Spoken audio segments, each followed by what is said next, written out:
Hello, everybody. Welcome back. Joining with me today on the block is Jonathan Oliveira. How are you doing today, Jonathan? I'm good. I'm really good. Yeah. You're good? I'm kind of surprised I'm good. Yeah. Why are you surprised that you're good? It's just I shouldn't be surprised, but it's always nice this kind of time of year.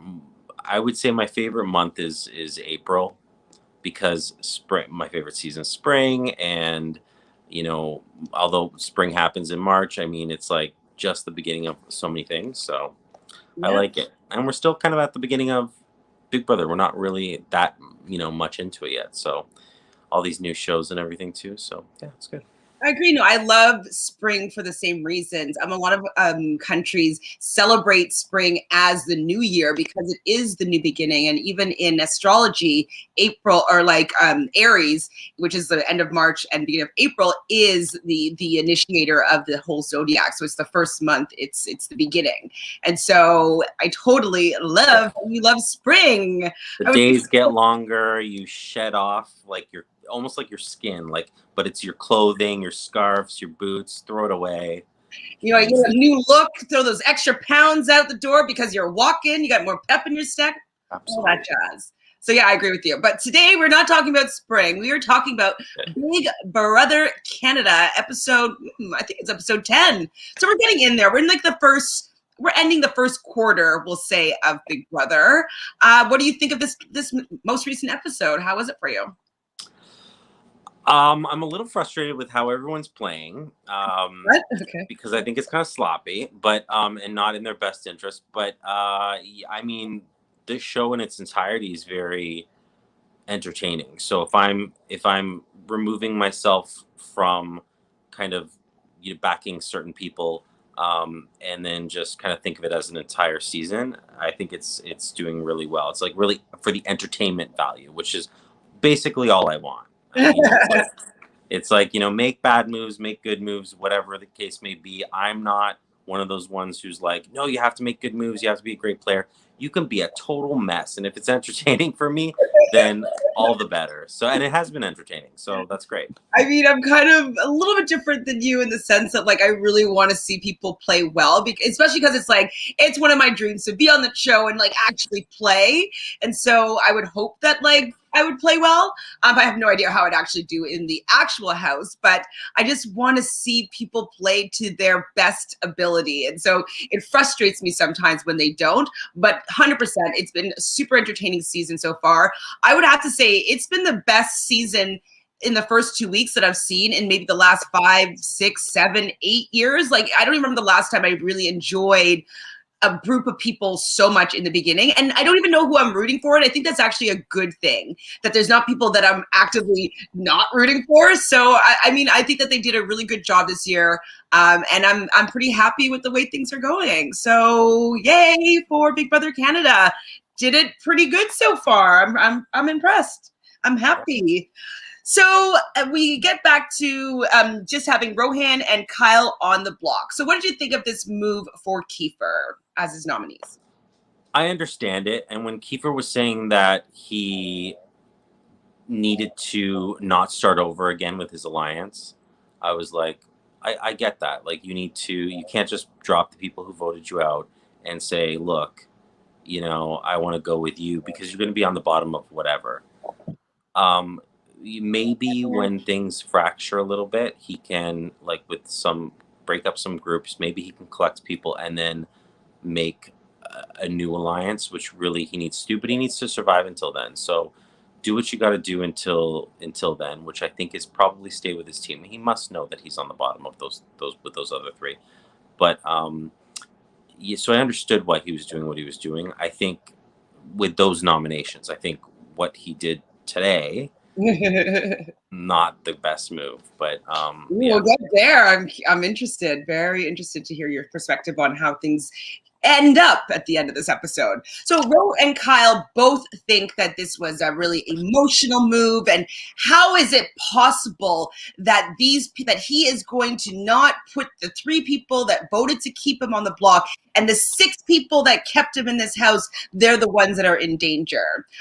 Why do you think that they really just can't see why? How is this possible? I think they can. They're just a little butthurt, so they have to kind of say that. But I mean, it's one of those things where you need to take yourself, and you're not being a good player if you can't remove your own personal feelings from a decision and understand what people are likely to do. And they had to have known. They're smart people. They've had to have known that that's kind of where he was leaning towards. I think they talked themselves into thinking that, well, no, it's his best move to now be with us. I think that's a lot of just justifying and talking yourself into things that you want to happen that are probably unlikely going to happen. But I mean, if Kyle and Rohan were really smart, what they would be doing is not looking like such an obvious pair to people. And again, they had that a little emotional blowout earlier on, in the storage room or whatever. But it's just being together and hanging. Like they really needed to be like, you know what? Unless we're going to win HOH, which you never know if you are or not, we need to kind of seem not as close or just more, diversified amongst the other contestants, the house guests. So yeah, I just feel like, and a lot of people are doing that too, not just those two, but a lot of people are like, I'm in my pair, we're good, and I'm like, but you're not good. That's it. That's So another thing too, is that I was talking about it with Michelle. I've played a reality game with Michelle before, and how we worked when we want something to happen in the game, because we were an obvious duo, but we always went in separately. One started a pitch of some sort, and the other person came in and kind of like finished the sell. So we were never actually actively pitching the exact same thing at the same time, never. But like even the same pitch at separate times, we were all kind of aiding the other person's, like Michelle would come to me and she'd be like, okay, I said this, and this. So like you say this, and this, to facilitate whatever we wanted to have go down. So I just don't understand why they're not using the fact that they can have so much influence. oh my gosh. And they go in together, they leave together. I was like, like the leave together, I think I saw in the last episode. I was like, what are you doing? No. And then referencing each other as like, I'm like, stop, guys. I'm like, this is so terrible. Stop. Stop. You're basically like have a bromance going on. You need to stop with that. Yes. Because I mean, again, they're not the only ones doing it, but some people are maybe a little bit better at hiding it or just not making it as obvious in their everyday words and life of what they're doing. But Ro and Kyle are just, and they're my draft picks. Ro, Kyle, and Austin are my draft picks. But and they're just not. They're just not doing a good job with that aspect of it. But I was impressed with more of the competitions, that like what they're able to do in the competition this week. Having said that, I mean, part of the game, or a lot of the game for me, is kind of the behind the scenes, what the little conversations that you have, and winning people over and really convincing people. As I play these games as well. Mine have just been online, and I think I'm really good at convincing people and making them believe things that aren't true. And that's a real skill set.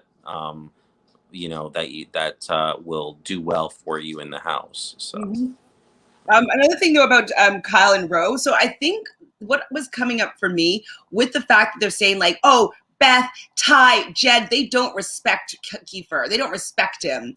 And I'm thinking it's because they don't respect Kiefer. That there's no way that they respect Kiefer and they're actually like in an alliance with him. Like there's no way. And so I think that they're actually projecting their feelings about Kiefer onto that trio. Now, yes, he might be on the bottom of that, or like the fourth or the third if they're in the final four, final three. But I think he wants to get there. I think he knows that there's going to be competitions that they can win potentially moving forward, and he has more trust in them, and he doesn't have trust in Rohan. He doesn't have trust in Kyle. Like, why would he want to jump ship, go with the people? Yeah, they kept him, but because Victoria wanted Latoya out, it wasn't because you wanted Kiefer to stay. And I think that how they feel about Kiefer is what is forcing them to not be able to see that it's possible that Kiefer has an alliance with these three guys. There are two guys in Beth. Yeah, they need to like be best friends with him, and they're just not. So it's like you're making your own bed with that kind of stuff, and you need to really reach out to him. Kiefer, as we see later in this episode, Kiefer's the type of person who, if you show him, not tell him, show him your that his worth to you, or that what you say is good or whatever, I think he'll and he will absolutely go to bat for you, clearly, and he will stick to what he says he's going to do and all that kind of stuff. So it's figuring out who these players are and then working within their own limitations and prompts. Like, it's just everything about them, working within that, instead of and being moldable, because you might not be able to mold other people, or just being but it's figuring out where they're going to go, what they're going to do before they even know it sometimes. And you can do that. It's just, you need to kind of read between the lines. And I don't feel like a lot of people are doing that. They're playing more of a, this is what you should do kind of a game. And by telling people stuff, and no one likes being told what to do, right? So. Exactly, 100%. So that's what I was getting frustrated with.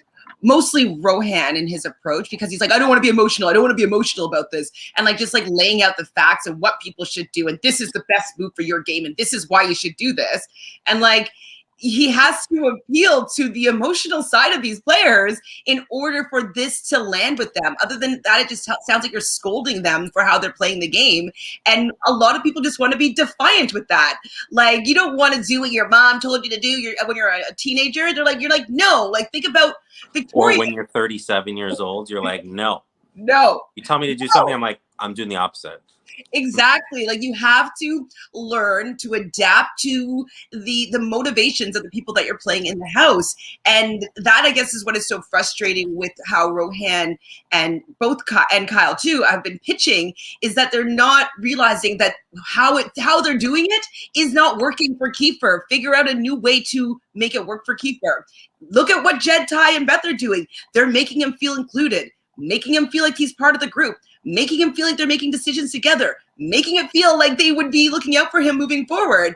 Hey, look at that. He responds well to that. Maybe I should try something similar, as opposed to laying out like what the best thing for his game would be, and not really considering like how he feels about his position with them in the game. So yeah. I'm totally with you that they do not know how to deal with the other house guests. Like, nobody. I don't think anybody's doing a good job. I agree. No, I don't think anyone's doing a good job either. It's like, exactly. It's like, if there's certain people who like going and zenning out in the ball pit, and if you feel like they're not close to you, then guess what your new favorite activity needs to be? Go zenning out in the ball pit with them. You know what I mean? Find those moments, because sometimes people can't even verbalize the fact that they don't really want to put you on the block, or they might be just like mulling it over. But at the end of the day, it's going to be those moments. It's going to be the fact that they spend some time with you, and they'll be taking away from themselves that they won't want to do. And if you're not even attempting or trying that, they're going to be like, well, if you go, then I just won't be yelled at, or I just won't be confronted, or like, who cares, So you have to make yourself, you're an item in that house. You make people want you, like want to buy you, want to keep you, want to hang out with you. Absolutely. Make them want to hang out with you. I think that's what Braden is doing quite well. Hasn't been in a position where he's been offensive or been unlikable. Like, he's a joy to be around. So I think that's why people are not necessarily targeting him. And he's also not won anything, but he's likable. So that's a huge commodity, is having friends in the game, because you don't want to target yourself. You need to be that, like, skip the dishes dish, and you need everyone to be Victoria smelling it. Like, you want that desire, right? It's like, I wrote down that moment. But also disgusting. Like, don't put your anyway, later on. So speaking of the ball pit, so Ro is in the ball pit, and he's talking to Victoria, and he's kind of saying that he thinks it was such a weak move, and that, like, Victoria's like, he's too big of a fan, and that it's not a big move or whatever. And at this point, she still wants to stick together with their alliance, the Oddballs. They've talked about the Oddballs now online on the episodes, correct? Yeah. So I don't think that this is a bad move, though, at all for Kiefer. Can you explain to me from their perspective who would have been a better move for Kiefer? Well, first of all, that whole conversation in the ball pit, I just hate when people like go to other people that are like kind of in this alliance with you, and then you're like talking trash. I'm like, that's not the way to do it. So Rohan shouldn't have been that aggressive, especially when you think that oh, there's the dog. Especially when you think that there's something that you know he could put Victoria up, and if he tells her that, then you need to not have Victoria know that she's talking all this trash about him. Mm-hmm. But I don't fully understand who their hope was. I didn't do the math. Hold on, let me grab the dog. Rylan, The bad boy. you get a haircut? Oh no, we're taking down the lights. Hold on. So I didn't really understand I didn't do the math as far as like who they were talking about with votes and if they can win POV and all that kind of stuff, who that would leave them. And I just know they wanted like obviously Victoria up eventually because that they could keep Kyle and Roe safe. But yeah, I mean I don't necessarily understand their perspective. I'm on that side of the house for sure as far as who I want to see win, but Oh my god, I can't believe at the same time they need to play a better game. But I'm not.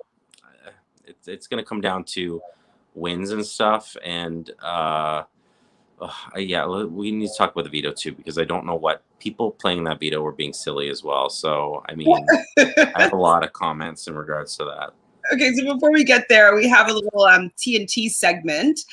So Tina and Tara are both on slop, and they're complaining about the food. There's some chicken fajitas that were being cooked, and chopping up some vegetables during the day that have been sitting on the counter, which I don't think that it's super hot, and it's not like mayonnaise with like some raw chicken and raw fish sitting on the counter for 8 hours in the smoldering heat. But I think it's the fact that they aren't able to eat. What do you think? Oh, like, do you like Tara? Do you like Tina? Like, how do you like this segment? Yeah, I mean, I like them just okay. And this is actually, if on paper for me, this is a dangerous week for them because if it's funny because how everyone has maneuvered this week is just like, oh, the safe mood's Victoria, and you're not pissing off anyone. But I'm really surprised that they haven't pushed either of them, specifically Tara, because you could then say, well, you're just pissing off Tina or whatever. But I mean, it's I would think that they would be in trouble in these types of weeks because they're middle of the ground players, and in weeks where you have someone who is worried about upsetting certain people and you have all these people promising you a bunch of things. I'm surprised someone wasn't able to convince him Kiefer to even initially put one of them up, and no one seems to be talking about them either. So I mean, I like both of them. They're middle of the ground. They're doing well right now, and I think they're able to stay out of people's mouths. So I mean, yeah, keep doing that for a few more weeks because that's all you need to do. I mean, they talked about floaters, and I think was referencing them in today's episode, but the fact is that they didn't even say their name. So keep doing what you're doing. I guess I think they're fine, and yeah, I do think the lack of food was probably getting to them. But also, there's those like A type of personalities who I'm probably one, but not in that sense, where it would drive people crazy to leave something out for even 5 minutes. You know what I mean? Like, How would you be in that situation, actually? how would I be? Yeah, like, do you think you'd be In annoyed? a group, so I'm a messy person, but in a group setting, like when I've had roommates and stuff, it's like spick and span. So I would be annoyed as well with things being left out or people not understanding how to do dishes. My best friend just messaged me before this today. He's just bought a house. He's not going to watch this, so it's fine. He's not into reality, but he was talking about how he's barbecuing for the first time. I'm like, you're almost 40. And I'm like, have you never barbecued before? I'm not gonna lie, I have a And so on my deck, and I've never used it, but and so well, I was just like, it's just, I mean, he's also not like a city person, so I'm really surprised by that. But it's like things like that. It's like things that your parents don't teach you, or you can really tell when people people's parents just do everything for them. Mhm. And I feel like we might have a few of those in the house. I mean, I did used to barbecue at home at my parents' house. You know what I mean? So I've had barbecued before when I was like at least. Yeah, instead of someone doing it for you altogether. Oh no, I've had nothing ever like was done for me. So it's like figure it out, do it yourself, or else it's not going to get done. So that's I think, and that's doing a lot of people favors, because then when they go in situations like this, they clean up after themselves and mm, not leave stuff, or not try to put a dish in the dishwasher 5 minutes before the cycle's done, or something like that they were saying, or some people going in don't flat too. And I'm like, understand how to use dishwashers for some reason. That's true. Like, I think that would probably annoy me. If I just cleaned up the kitchen and then someone put like a dirty knife on the counter and like didn't just clean it up, or just stuff like that, that would annoy me. But if it's already messy and it's adding to messiness, I don't think I'd be annoyed by that. But it's just yeah, like, or if like someone's gonna clean it like the next day, or there's a schedule, and like who cares? I don't mind that either. But at work one year we have a dishwasher, and it was someone put dish soap in. it's just like, Oh my god, it was like an I Love Lucy episode or something, where it was just bubbles at the whole. It was like a whole room. It was like a party that I went to in university, a like where you have foam a foam party? party. Yeah, you Not know a those ones. foam party?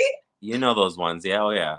And so it's like things like that would drive me crazy. I'm like, where are you from? Like, I mean, I who almost raised you? want them to do that. I need somebody to do that and not notice. Like they put like the washer and dryer on, or not the washer, like the dishwasher on when they go to do, I don't know, a ceremony or something like that, and like they come back and they're just like all in the Yeah, kitchen.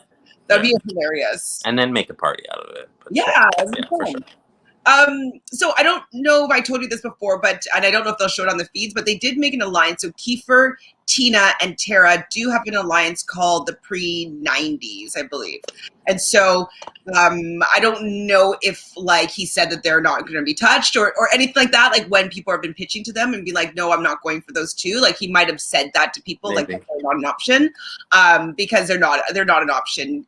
Tina's still part of the Sunsetters, and we know that he wants to continue supporting them, and B, he has the Pre-90s with him, with Tara and Tina. So I mean, then they're doing the best job, because they're doing what everyone else should have been doing, is like really locking in that connection with him, not just hoping that he's going to not put them or target someone else, or because it wouldn't make sense to, according to you. So like, no, you have to go and make sure that these things are happening. Yeah. So Ty starts telling Beth about Austin, saying her name, and that they feel that Austin is strong. I know she's on your team. I know you want her to go really far. She's a comp beast. I think that she could do really well.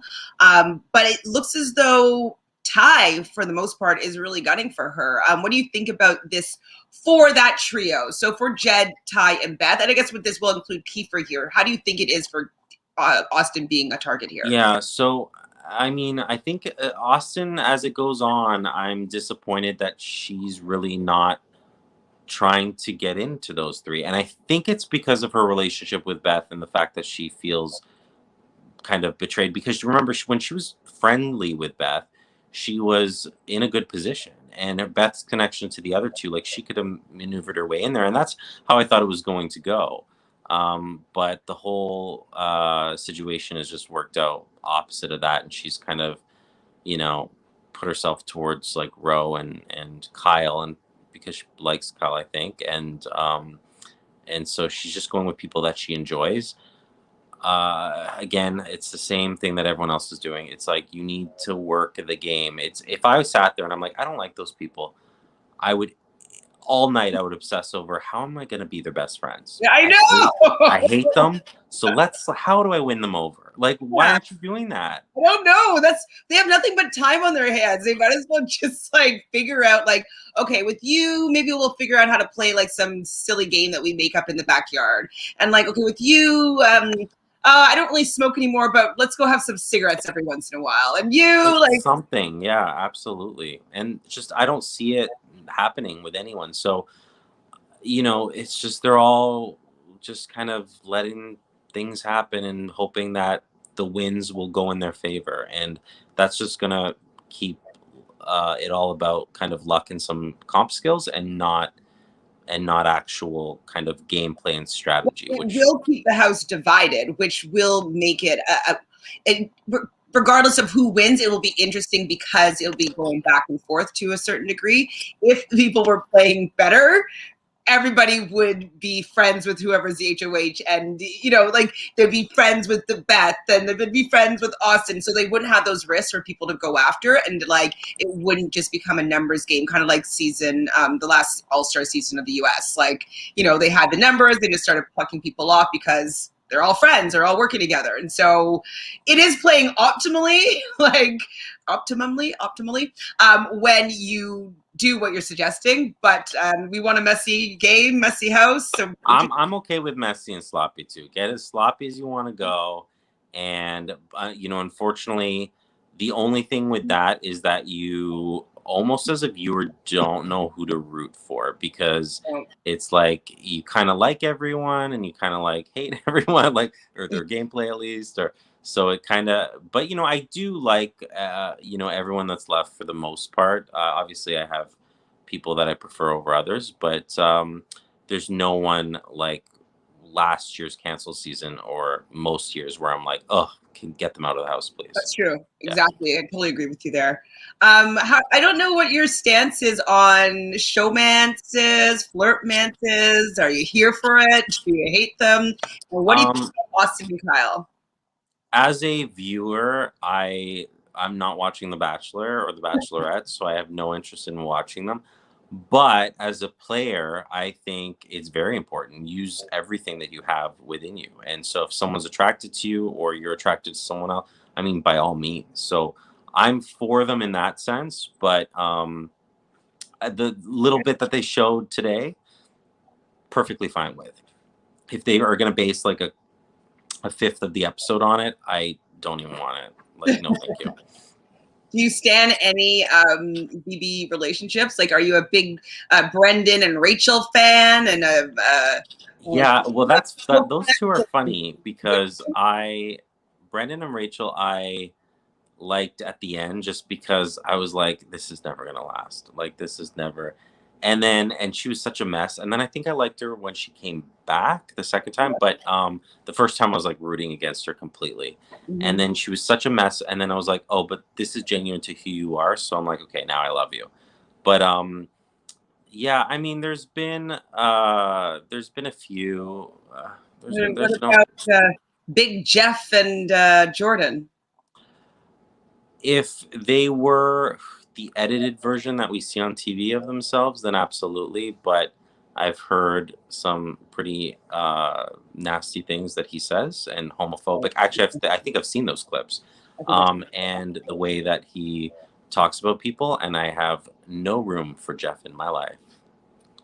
Yeah, I did see him say things that he was basically defending. He was saying that white privilege doesn't exist, and that basically when someone uses white privilege as a response, it's taking away his forefathers and his grandparents and his father's father from the work that they did in this country. And I'm just like, oh my God, you actually really don't get it. I don't know. He doesn't get any of it. He's that uncle. God. He's that uncle at the dinner that you don't. Yeah, of course. Bean. I didn't know he was MAGA. Oh my God. Of course he would be. Yeah, he's that uncle that no one talks to at dinner that you like don't mind him when new people come because you're like, no, thank you. We don't share his views. Yeah. But I liked Jordan, so I just feel bad because I'm like, I don't know what her true feelings and thoughts are, and now. I never really thought that Jordan was very smart in that way, so I don't even think that she would recognize that. Might be ignorant to it, yeah, perhaps. Would not recognize that. Yeah, I'm not too upset about the Kyle Austin flirtmance, especially since she's never had a boyfriend before, so it's probably nice getting this attention, having someone that you can have these little butterfly feelings about, so I'm okay with it. And Braden actually sees it, and I like that he got a confessional because he doesn't really get any confessionals, and I want to see him have something to say. I think it's because he's in too good of a place and he really doesn't need to do anything if he wants to get to like at least a jury. So that's probably why we're not seeing much of him. But I do want to see his confessionals. Like, he seems like an interesting character, So at least he got something to say today. Yeah, I'm surprised. I'm like, maybe they aren't feeding them as much lines this year, but I definitely thought that they would like kind of build into his character of who he is and really have some more of this sassier moments that they would try to get him to say. So I don't know. Maybe it's coming up the next episode because of what happened this episode. Maybe. Who knows? I hope so. I hope so for sure. So the veto pick is going to be Beth, Jed, and Austin. And we see another scene where Rohan is, talking to Jed as though they're like best bros in like a tight alliance about like how it's better for Jed to maybe throw the veto to one of them to keep the four guys together. What do you think about those, like both Rohan and Kyle staying in the game? What do I like? What do I think their chances are, or what? What do you think of that being a good game move for, we're going to say, Kiefer, Jed, Ty, and Beth? Well, it's never a good game move for you to nominate two people and both of them stay. And I think Jed and Ty, they're very aware of they're on the opposite side, and they're probably have some influence on the other side as well. They're just not just members. They're maybe leading it and talking to people and whatever. So yeah, I mean, I think they all know really that they have to go. If I was Jed or Ty or Beth, I would be 100% Roe or Kyle need to go. If I was them, I'd be like 100%. Yeah. So, and I would say whatever I need to say. Who cares? I'm like, they're going to be mad at you no matter what. They're probably still going to come for you no matter what. So who cares?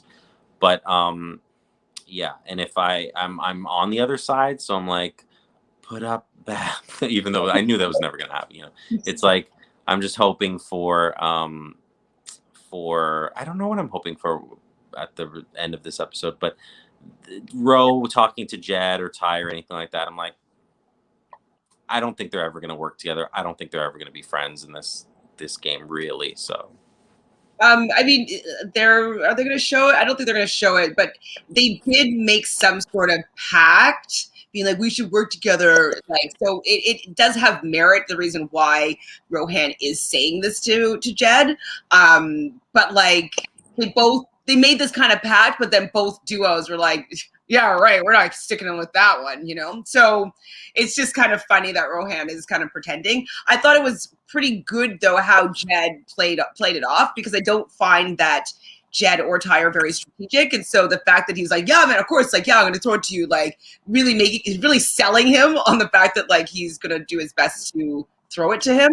I've seen some shots where Jed is like in there at the right time, kind of saying the right thing that doesn't seem emotional at all. So I'm like, I was actually surprised with Jed's gameplay. I think he might even have the better gameplay out of everyone right now, because the position he's in, yet he doesn't have people like even last week people weren't like Jed needs to go, they were like LaToya needs to go, you know what I mean? So it's when really it's like, if I was in that house, I would be, those two guys need to be broken up yesterday, is what I would be saying to myself. And no one's really that I've seen talked about that. So I think he's doing a pretty good job. Yeah. Yeah, he's surprising me. He's getting better every week, I think. Yeah. It's because he was a recruit from Love Island, apparently, so I don't know how much of a fan he is. Right. Is Austin shrewd enough to use Kyle, or is she completely innocent? I'll let you go first. I have my opinion. I think I don't think she would. I just don't see the effort being put in by Austin for a lot of these moves. I think she could. I don't know that she would though. And yeah, I definitely see the little twinkle in her eye that I think she's aware of more than she lets on, and could do that if needed. And I think she would do that if needed. See, I don't actually think so. I think she's actually more innocent.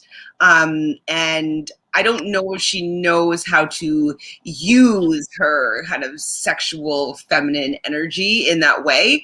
I think that, yeah, I don't think that she's capable of using that, her beauty and all that stuff in a way that wasn't just authentic. I think if she makes it farther, like far into this game, I think there'll be a lot of growth, and I think those abilities and that skill set will really come out. She can go either way. She can just sit there and do nothing, or she can like really grow on it and really use it. And I think maybe even we saw a little bit of that in the veto competition today. So there was a named group that came together, obviously, this week. So it's CARB. So that is Kyle, Austin, Rohan, and Brayden. So CARB is talking about trying to put Vic up. Now, Vic was part of the Oddballs. They made another alliance last week on Vic's HOH. And now CARB, which is the majority of the Oddballs, is kind of figuring out what they need to say to Kiefer to have Victoria be the one that goes up if one of the two of them comes down. So what do you think about, in my opinion, this portrayal? I think it's what they needed to do, but you can't turn on each other. You have to do it in a certain way where it's like, you really need to come out. You can't just throw it all against the wall and see what sticks. You need to, because as soon as Vic hears about her name you've lost her. So it's, you really need to figure out the right angle. I don't think I heard it today. And really just kind of, once you have it, really sell it, put a plan into motion, and figure it out. And because yeah, like I said, I didn't do the math, but it's like, I guess there'd be the four of them. So if Vic was on the block, there'd be three of them voting. And are they assuming that they can get Tina and Tara with them to get Vic out instead of one of them? Or like, where, I don't know where they thought the numbers would come in. I think they're assuming that Tina and Tara would vote to keep the boys in. Yeah. So I guess then they would have 1, 2, 3, 4, 5. Yeah, because they were saying 5. So that would be the 5. And then against the 3. So yeah, I mean, that's the likely move. That's the who are you going to convince? Are you going to convince him to put up, some like Beth or someone who like Jed or Ty? No, absolutely, he's not going to do that. So obviously, it's really, I think they knew it was going to be Austin or it was going to be Beth. So I understand why they put that into motion. Or Victoria. Yeah. So I understand. Oh, I missed that. So CARB is real, LOL. Actually, you know what, BB? I'm second guessing myself now. I don't know if it's just recappers and live feeders that have been calling them CARB. But they are a group that's working together, and they did give themselves another named name. So I don't know. I actually don't know if that's the official name in the house, CARB, but they are referred to that by people that do recaps. So I'll get back to you. I'll find out for tomorrow. I mean, I would name it Bark. Just rearrange those letters. Bark is pretty good. Brack, Arkb. But Bark is pretty good. Don't bark up the wrong tree. Yeah. Bark. Don't bark like a dog. So Rohan goes up. He's the first one that they show, anyways, that goes up to talk to Kiefer. And he is playing it so cool. Like, yeah, man, like, I know that you got to do what you got to do. It's just a game. Like, I'm cool with it. And I'm not buying it at all. I don't know if it's just because I'm watching it on TV, but like, do you think it was believable? You're a casting director. Was that a believable sell on him being super cool? No. And in these moments, being real is what's going to be important. So going up and be like, look, how do I save myself? What do I have to do? I'm at your mercy. And like, what do I do? If you want me gone, then I guess my only hope is winning the veto. But like, if there's any way, honestly, tell me, and I'm completely down for it. And if you and me want to be like a thing, he's like, honestly, he would have to own up to, like, honestly, it would be me and Kyle. But if it's like me, Kyle, and you, I definitely can get Kyle on board with that. And like, what do we need to do? Yes.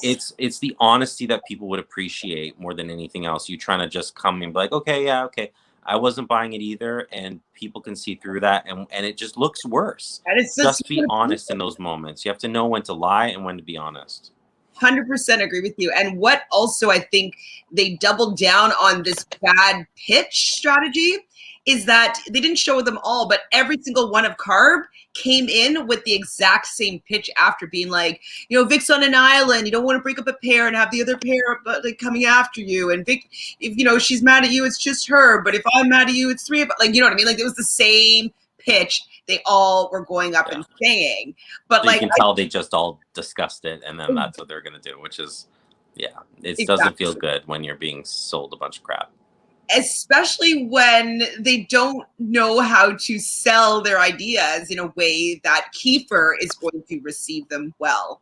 Like, even when you were just telling me about how to go and approach Kiefer, I was like, oh, that's a good idea. Like, I would, if Ro approached Kiefer like that, I don't think I'd be that annoyed by him. You know, just being like, man, like, I've screwed up. Like, I yelled at you in the pantry. And that was, me being on slop, me being just, inconsiderate. I'm so sorry that I did that to you.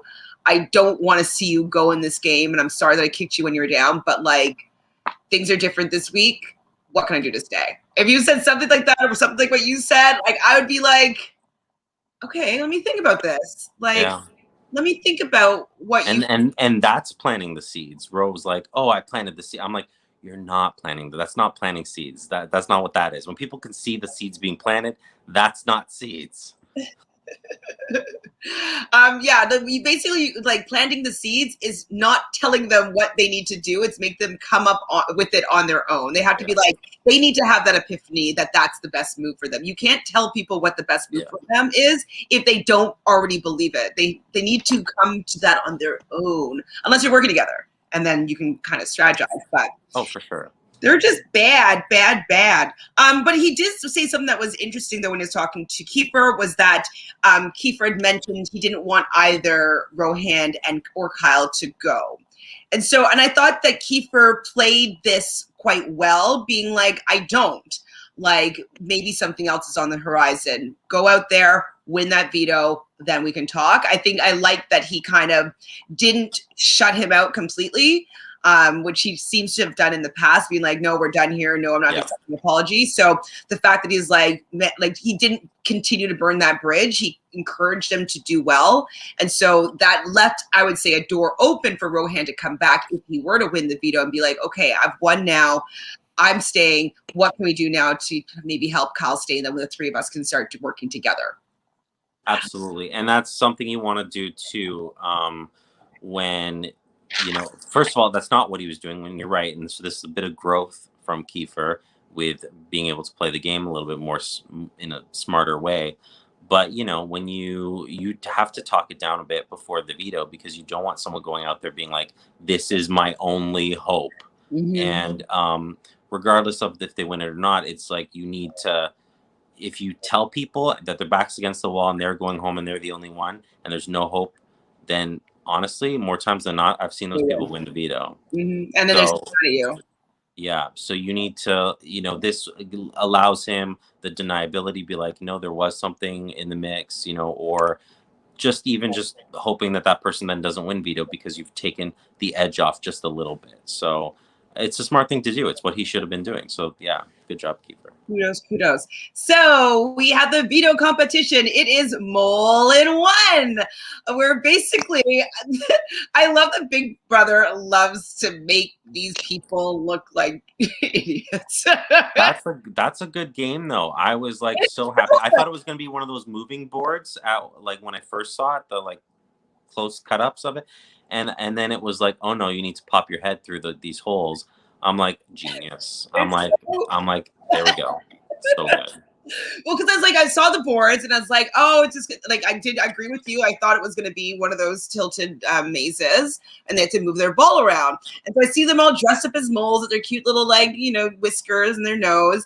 And they're like, with your mouth. I was like, oh God. And then I see the big holes and I'm like, no, you're killing me. You're making them put their heads up to this hole like a mole. Oh my God. And I have like, my childhood coming back to me and whack-a-mole. I was just like, I wanted to like play along, I definitely love that competition. I've never seen them do anything like this that I can think of off the top of my head.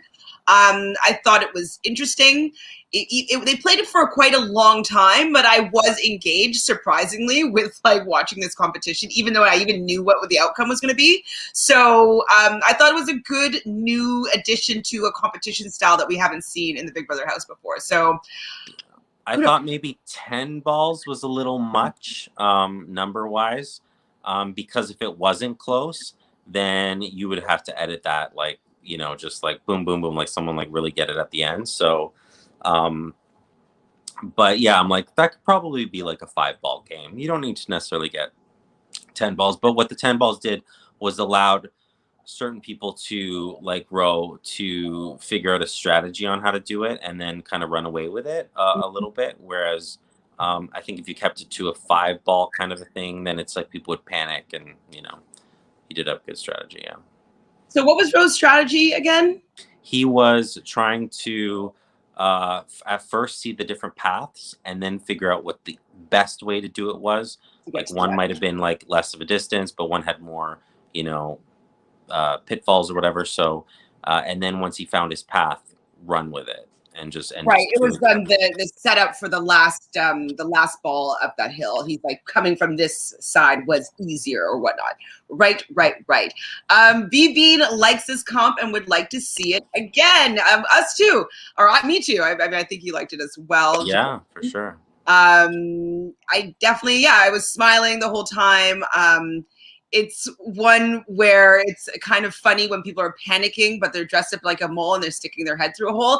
And so like the stakes are so high, but it's just so like, it's just not a high stake activity. So it's just, it was funny. And I think anyone can do, it just so happened that the two guys were doing well, but Kyle's a bigger guy. So it's like too big of a guy, you won't do well because it's a lot of cardio. Like it was a lot of up, down, this, that, you know what I mean? And so it really, I think it was winnable for anyone and didn't favor, a certain gender or anything like that. So. Yeah, Ro did keep repeating the path of least resistance. It's true. And I loved how Kyle just throws in there, though. Like you mentioned that he's a big guy, but he's like, oh, I'm 6'3". I'm 6'3". I'm a big guy. I'm like, okay, I don't need your Tinder profile here, but no. But it's true. I'm sure it's like, they have to bend down and like basically crawling, or that must be hard on the legs and everything else too, and kind of figuring when you're having to pop your head in and out and quickly, because that's what Ro was doing well, was blowing and then coming up and catching it on the other side so he could blow it up the ramp at the end. It's agility that you need to be good at. So yeah, I thought that was great. Really well done, and I would love to see it again too. Maybe Mole's probably the best, but like they can have like versions of it too, like different versions perhaps. That's what I was thinking was fun about it. I wonder if they were inspired. You watched Sequester, correct? Mm-hmm. And so like, like how they have, there's a competition Sequester where there's like a slanted table where they have to take the ping pong ball and they have to like blow the ping pong into a little spot. So I wonder if they were inspired by that action, because I've never seen any blowing comps. Minute to Win It has some blowing comps. No, on Big Brother though. That sounds weird. But I mean, like you can definitely, no, I haven't seen it on Big Brother, but I mean, if you watch Minute to Win It, you can be like, get some ideas from that perhaps. But yeah, I mean, it was just well thought out. It was a good job. Yeah. I haven't looked yet, but is it still Trevor Boris that is the games coordinator? I don't know. I mean, I don't know why they would change that up, and I don't know why he would not want to do that. So. Oh no, I'm just thinking that it seems as though the competitions are just a little bit different than his normal style, but it could be because they're working now with people from these gaming, like from OLG and stuff like that. So maybe they're getting other creatives in just to give some influence. But and they seem like they have a little bit more. I mean, last year the first competitions I saw felt money-ish too, like they had money and production value behind it. But just compared to some previous years, I feel like this year and the beginning of last year has had much better production value in the actual competition. So maybe like they're putting a lot of money though. So we have more obvious sponsors. So OLG, Sunlight, Skip the Dishes. What else? I'm sure there's more. I don't even know. I just see OLG everywhere. So that one's working. The OLG one's working because I see that everywhere. Yeah, that commercial that I didn't get. I got a comment for that Plinko one, and they know how long they made me scream up and down as if I won $8 million. Like they made me do it honestly for 5 minutes, and I was panting after. Like, that's probably why I didn't get it, was I was too out of breath and they were worried for my health. Like, it was actually a very difficult like, audition. And the girl just like, I don't know, they're like, we want this as a 10. You won $8 million. And I'm like, Did you ever hear, slightly off topic, but the Plinko game that they were using to like film a commercial or something, and they kind of like left it that way? So like on Price is Right, so they, when they put the Plinko in, there was still fish wires like rigging it for the filmed commercial or something for it. So the person kept getting the like 10,000 or whatever, and then a producer ran out after 30,000 and stopped it. too bad. But they still gave them the money. Good. Yeah. Good. But, I've never heard that, but yeah. But it's, I mean, good games. That's what I'm about. I want to see exciting, good games. Have them dress up. Have them look stupid. I mean, love it. That's what you're in the Big Brother house for. Like 100%. everyone wants to wear the leotard. You know what I mean? Do. Like, Of course I do. Halloween's my favorite holiday. Like, I'd be there for the outfits. Like, I love the outfits for the shuffleboard competition. I was like, oh my God, that's so fun. I love dressing like, you know, old vacationers on a boat, you know? You want the full experience. You want Singbot. You want, you know, OTEV. You want like what you want, you know what I mean? What you get. So Rohan ends up winning the veto. He took it. Like, it seems as though Jed was trying really hard. I don't know if maybe it was 1 or 2 balls behind Rohan. Rohan has a confessional saying like, "Oh, I guess Jed's not throwing this to me." Then it's kind of like, can you really expect someone to throw you a veto in this kind of way? Like, yeah. But my issue is, so I complimented Jed earlier, and then I'll take it back with this a little bit, because there is no reason Jed or anyone that he enjoys is safe. There was no reason for Jed to push that hard to win something when you've already been winning things, to look like more of a comp beast or anything like that. Like, I thought that was a bad move. He should have just played middle of the road with it and just let whatever happen. And if Roe wins, then so what? Someone else on that side gets put up. but now, what about though Kiefer? Like, he was saying that he was playing for Kiefer, so Kiefer's dominations would stay the same. Yeah, but you could still fake it. Like, you could still, you know, fake it, but like, wouldn't it look worse to Kiefer if he had any sort of inkling that you weren't trying your best? Like, that just, I don't know. It could look. No, I mean, you could do well and then just not, you know, do too well, is what I'm saying. Like, Austin looked like she was throwing it, and so I don't think she was, and but I definitely think she could have done better. And she was like, if I lose, I lose. And I think he needed to have more of that attitude, because why paint a bigger target on yourself? I don't know. I wouldn't have done that person.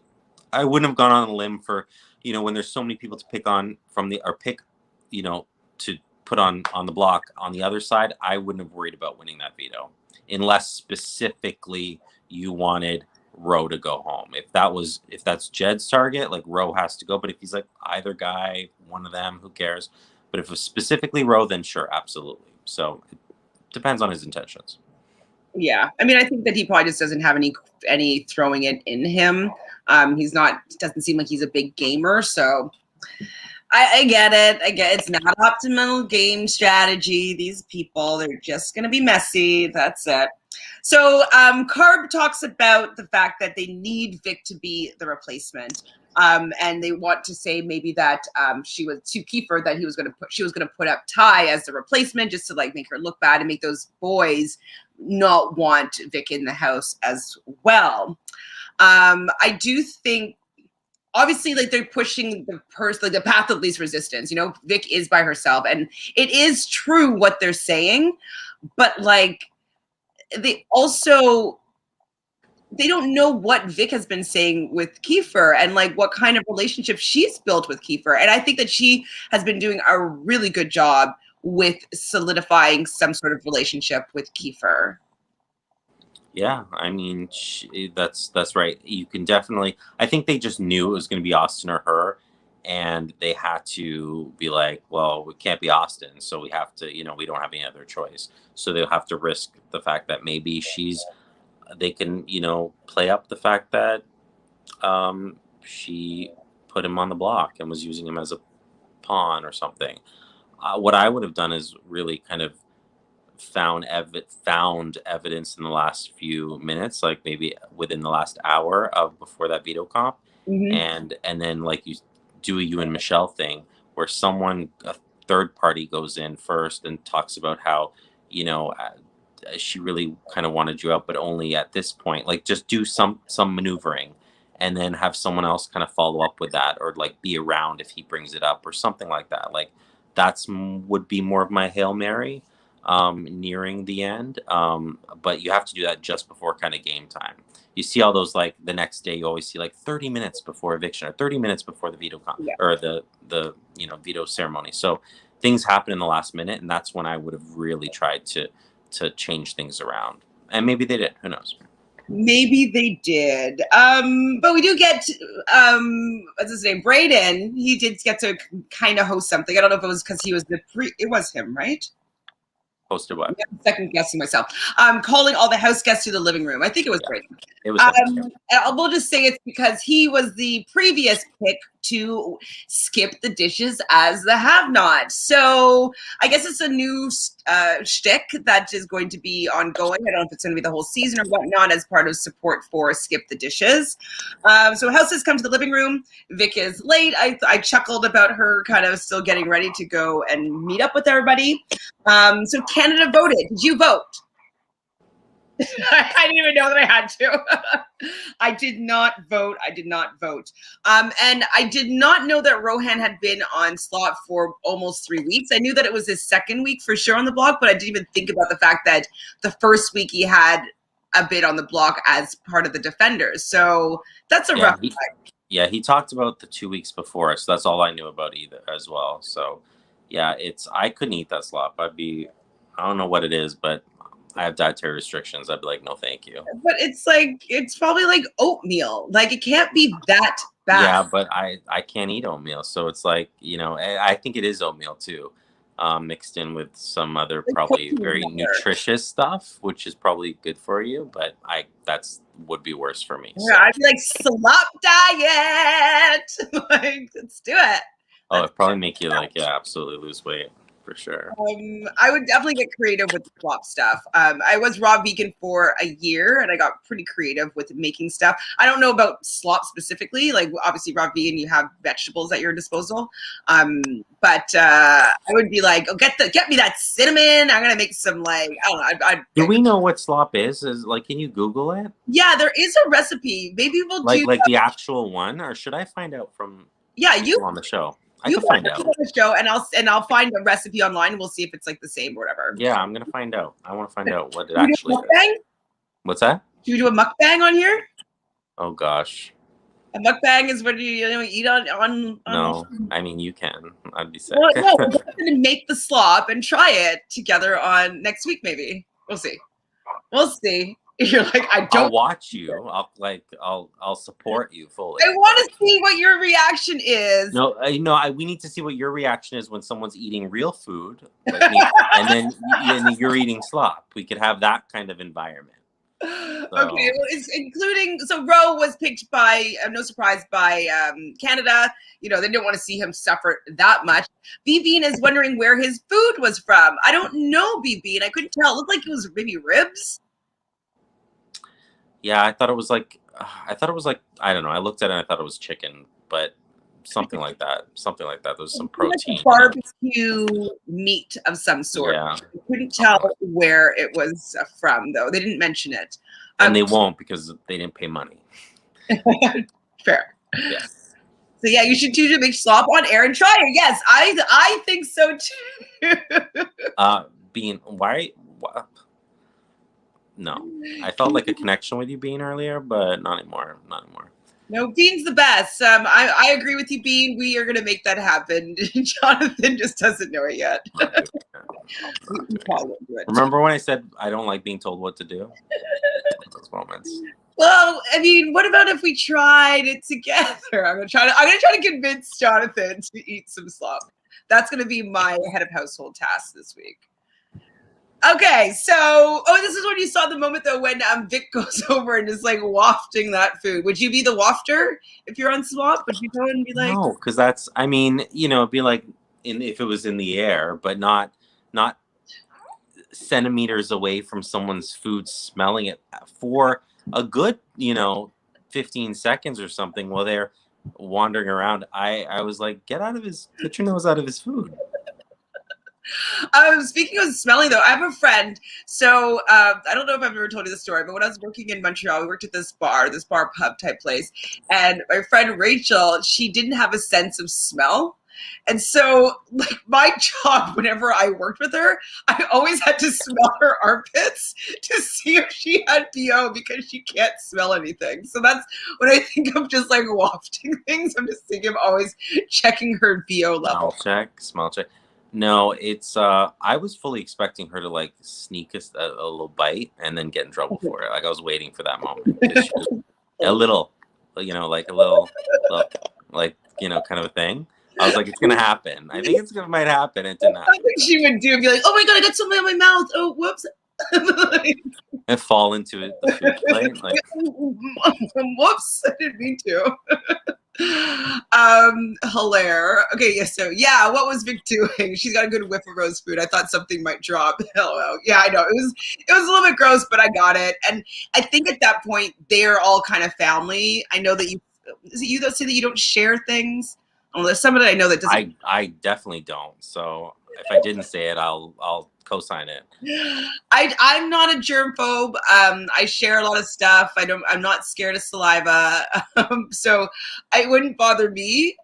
But I know a lot of people that sharing food and stuff like that. Absolutely. I've definitely had but I'm your mother. I'm like, I'll leave you some at the end. You're not. No, it's disgusting. Are you kidding me? What if I like gave you like a spoonful of something with my spoon? First of all, pandemic. First of all, but even pre-pandemic, I'm not touching I'm the type that doesn't touch doorknobs. I wear gloves. In June, like no, I don't do that stuff. Just don't mess around with that garbage. No. I don't share food. I don't share straws. I will leave you some. That's my thing. If you would like a bite of something, I will leave you some happily. That's like, wouldn't you think that's grosser? I know that you're leaving, so you won't be contaminated, but like all the backwash, like if it's like a beverage, like at the bottom. You can do whatever you want. I control myself, so. Okay. Like note to self and no sharing milkshakes with Jonathan. None. Oh, I don't know. Like, what if we went camping or I don't know. This is okay. First of all, I'm not going camping, so that's like just step one. It's not going to happen. Fine. Okay, so next thing we have is Kiefer and Ty playing chess. How good are you at chess? I'm very good at chess. Yeah, I've been playing since I was about 4. And that's Bobby Fischer.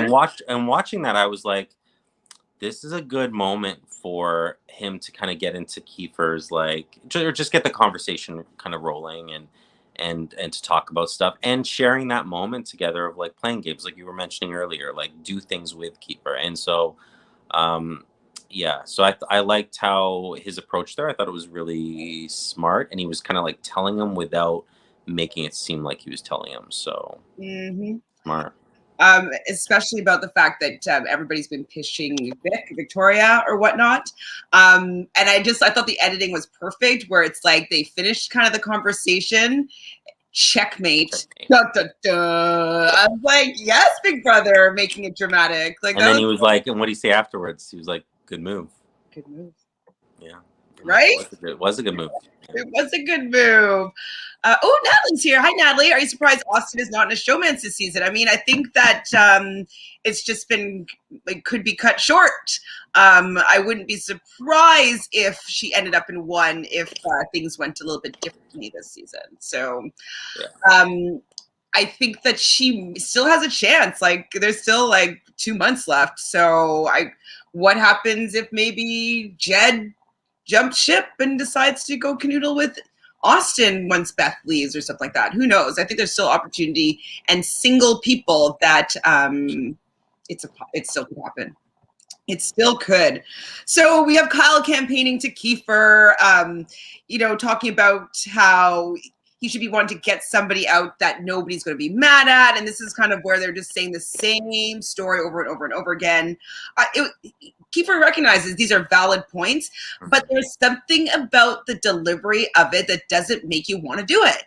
He doesn't make him part of the plan. It's not like he's like champion. It's very, you know, like in and out of the bedroom. Let's talk about it. That's like their business area. Like that's your HOH's office. You know, that area where people come in, they pitch or they tell you whatever. And you really need to be approaching them in like more of a hangout area. Like go hang out somewhere else. I mean, yes, people might be able to hear you more likely, but you know, it doesn't matter. You can't. It's like in an interview or whatever. When you have like a setting and you have the two chairs across from each other, it says something about it. But if you were out on a park bench or something like that, it changes everything, and you actually feel more connected with someone. So I thought everything about it was a mistake. I would say ask to speak to him outside or by the hot tub. I mean, anywhere else, and then just be honest, like I said earlier. So yeah, I just don't think that they're very good at that element of it. Yeah, I mean, like I was hoping that, I know Roe was talking a big game, but I just thought overall that they would be better players. And like I said, I think the best player is Jed right now. I am Moses. So Roe and Kyle have zero rapport with Kiefer. Absolutely. And I think that what we've been saying over and over again is like they need to start building rapport with everybody, but Kiefer especially because he's head of household. And one of you guys are going to be staying for sure. And it's like, and then we'll talk about the, you know, stuff at that point. So it's like, and Kiefer's like probably such an interesting person, and you know, from what I've seen and could tell, I mean, there's a lot going on. There's so much to talk about. And just even his position in the game so far, they can really relate, and they haven't. They've chosen to put themselves as a duo that is not working with him. That's silly. That's not going to get you anywhere but on the block and sent home. So yeah, exactly. It's not going to get you anywhere but on the block. That is so true. Now, I thought that that Victoria, when she came in right after, or seemingly right after, she had a better strategy. Kind of was offended when she learns that basically some of the oddballs have been throwing her name, like throwing her under the bus. And so she's kind of upset about that. But she doubled down though on like, you know, connecting with him emotionally, being like, oh my God, I can't believe that they're saying that. And then in a joking way, but like, oh, can I get you, I think she said a tea or a coffee? Can I get you something? Like kind of playing up that a little bit it's beneficial, I think. Like you don't want to necessarily kiss their butt, but like joking about it is okay, I think. It kind of brings a little bit of lightness to the situation and makes them become a little bit more friendly, you know? But yeah, it's sorry, my dog is like making 1,000 noises. I don't know what he's doing. He's going crazy. But yeah, no, I agree. I think that she has impressed me, and it's always hard to transition from HOH into, you know, the following week, especially when your person that you had on the block is now HOH. So, but it's doing what she was doing earlier, what I was saying earlier is like just being like genuine with them, being honest, no one to have those moments with someone, and no one to stand firm. And you know, it's all about kind of having a really good perception on the game and the players and where your position is at the moment. And I think she has a fairly decent, even though she's like by herself, I think she has a good understanding of that. So. Well, and that's what I'm feeling is that Kiefer is making her feel like he's playing with her more than those other guys. Like even the oddballs in its totality, like they're not including her in a way. Like even if they want her to go up, they should be talking about a plan together and being like, I don't know, we might have to try to put you up to see if like what should we do, like how should we do this, Victoria, like what can we say, like they have to talk to her about it, because if it just comes out that they're throwing her name, like it's just not going to be good, and all four of you are going to be tainted in her eyes. And so they should have been talking about scenarios with Victoria. Yeah, and they could say like, well, I'm just gonna bring up your name and see what he says. Not that you're going on the block, but just see what he thinks of you. And then you have some fallback on when he says, "Oh, they were saying your name," you might be like, Well, "Okay," and then you can follow up with her later. You're like, "Well, I didn't say put you on the block. I said, how do you feel about Vic?" And then he was suggesting that might be the other option. So deniability. You need to leave yourself some room for stuff like that, and they haven't been. They do not at all. BB, I think you're totally right here. So BB says, I got the feeling that they would never hang out with a guy like Kiefer in real life. Exactly. In the beginning, I was talking about how, they just don't believe that he would not put up Jed, Ty, and Beth. And I think it's because they would not be hanging out with Kiefer in real life. So why would these cool guys and girls be hanging out with Kiefer in this game? And so I think you're right, 100%. Yeah, but I also don't think the other side would either. I think like Tina and I don't know how old Kiefer is, but I think Tina and Tara are more likely to be, hanging out with Kiefer than anyone else. I would say he's mid-30, maybe 34. That's my guess. 34.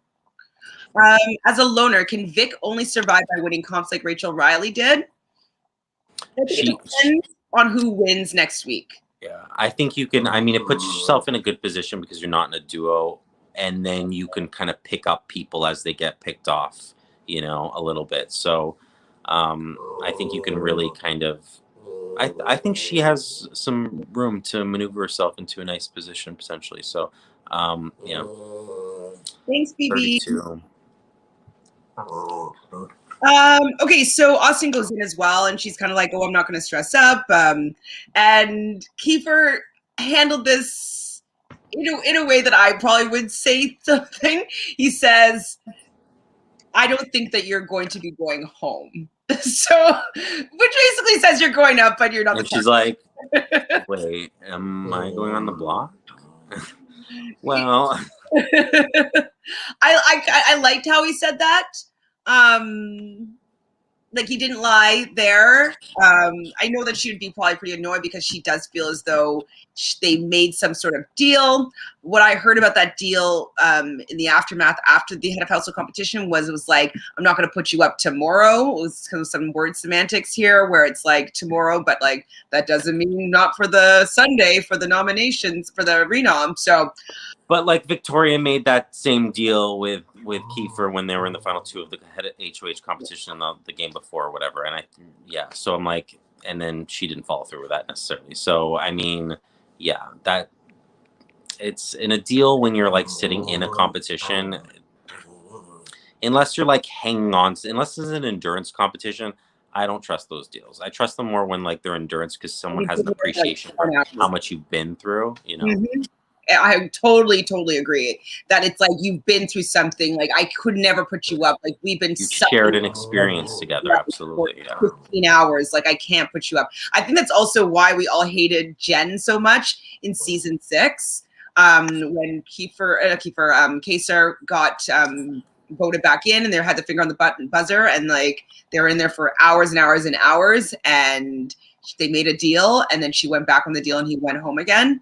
I think we were so mad because they suffered through it for so long and he just went back on that. And it's a good move. Like just taking out America's sweetheart or whatever she said. But it's the fact that they suffered so much together, like no respect. It's almost like kind of an understanding in all these games. It's like the endurance ones you kind of keep to your word on that one. You know what I mean? I mean, you don't have to. It's a game. You can do whatever you want, but. Ooh, so Moses says, true, Chantel, Ro and Kyle always criticized Ty and Jed for being smooth talkers, but lack the ability to smooth talk Vic. Absolutely. Like, I think they're jealous over the fact that they are more likable with a majority of the house guests, even though they're these huge targets. And a lot of people are still planning on going for them, but I think they're just more likable to many people, more than Ro and Kyle are anyway. Oh, I agree. So the oldest left are Tina, 42, Tara, 37, and Kiefer, 32. Tara's my age. Yes, Tina's my age. Well, Tina's older than me by a year, but like 6 months. 6 months. So. We would be the elderlies in the house. Oh my God, I know. Pre-90s. Oh my God, we're in the fucking 70s. Like, get out of here. Don't tell anybody that, okay? I pretend like I'm born in 89. Aside, I don't lie, but people just assume that, so I don't correct them.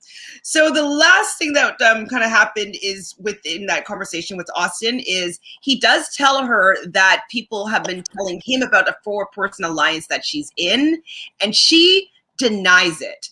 Now, I feel like go ahead.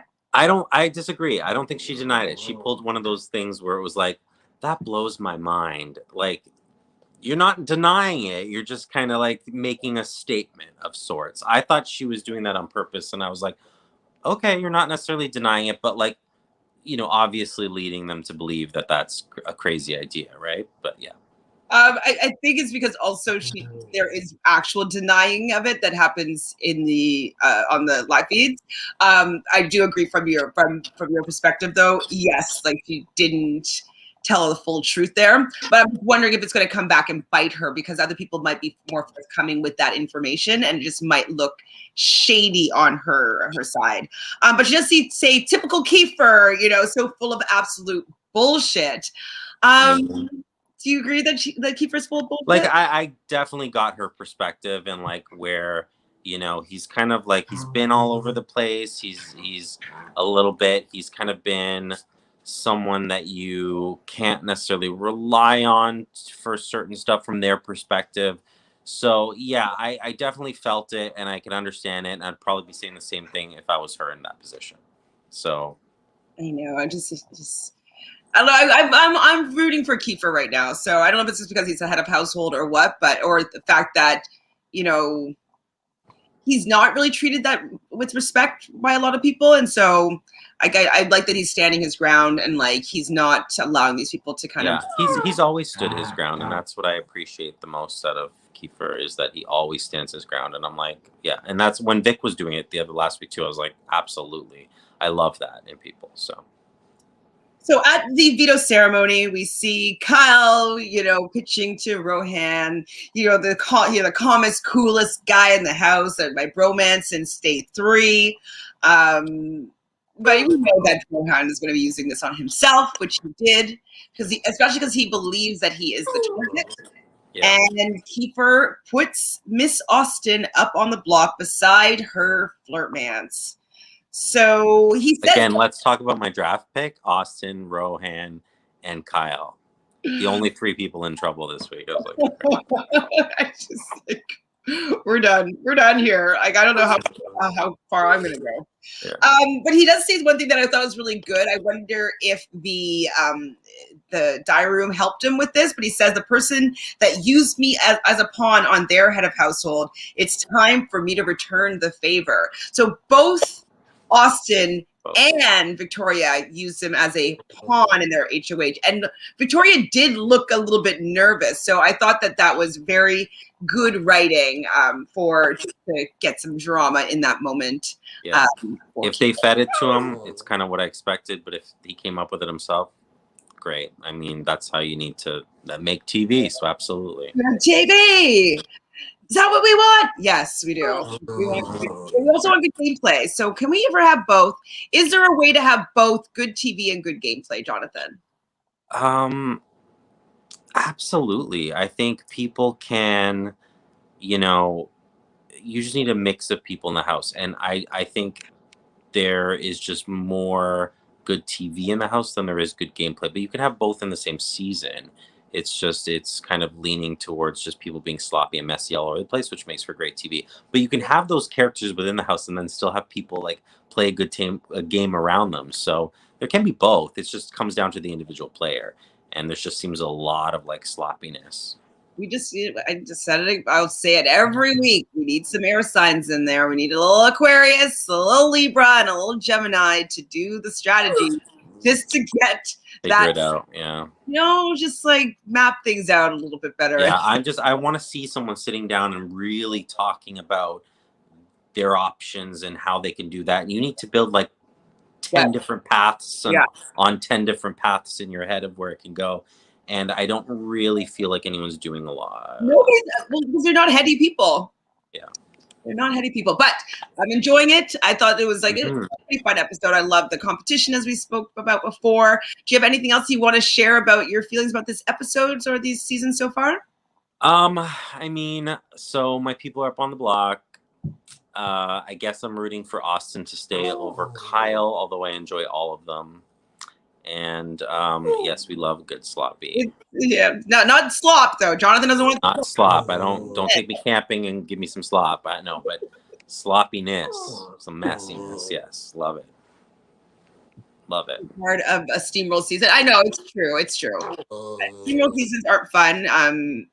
Yeah, numbers game not fun, but we need a mix though. So this is a good start. So maybe next season when I'm on it, it will be a perfect mix. I was gonna say, remember Big Brother season 1 US, where it was like everyone was like kind of polite and just like was very tame, and then season 2, from my perspective, I was a kid, but my perspective was like these were the bad boys and girls. Like it was just like everyone was like evil to me. I was like, whoa! And then finally, season 3 had more of a balance. You know what I mean? So I definitely think, although the season's a lot of fun, it's like, yes, absolutely. We could definitely maybe find a mix next year when you're on it with JoJo. The big seems to be the swing vote. Only 4 votes need for a tie. But in that case, though, then it's going to be whatever Kiefer wants. So pretty much whatever Kiefer, Jed, Beth, and Ty want is what's going to happen. I don't think that there would go against whatever Kiefer wants to happen. So she's not really a swing vote if like Kiefer's the tiebreaker, right? Yeah, so. I mean, Jed's gonna be pushing for Austin, and Kiefer, I think. And no matter what, Braden's voting to keep Austin there, so that's the 4th vote. So they don't really need Victoria's vote in this situation. We'll see what happens.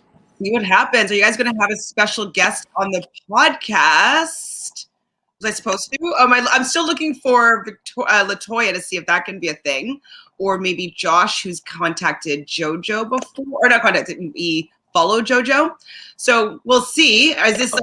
Sorry, I am the special guest. Yes, the special guest is Rylan and Jonathan. Rylan, who makes all the noises that you can hear the whole episode. Yeah. Is there somebody else supposed to have? Maybe I said something that I'm forgetting about right now. Maybe. Who do you want, Natalie? Janelle. At 1,000 subscribers, I will find a really good guy. I'll get like Aika on here, like, or something. One thing that I am doing, though, just so you guys know, is that I'm doing a contest for a new subscriber. So if a new subscriber sends me a screenshot of them subscribing to Reality Realness with 3 S's, I'm going to put them in a draw for a $100 Amazon gift card. So if you guys want to do that to help support Reality Realness, that would be amazing.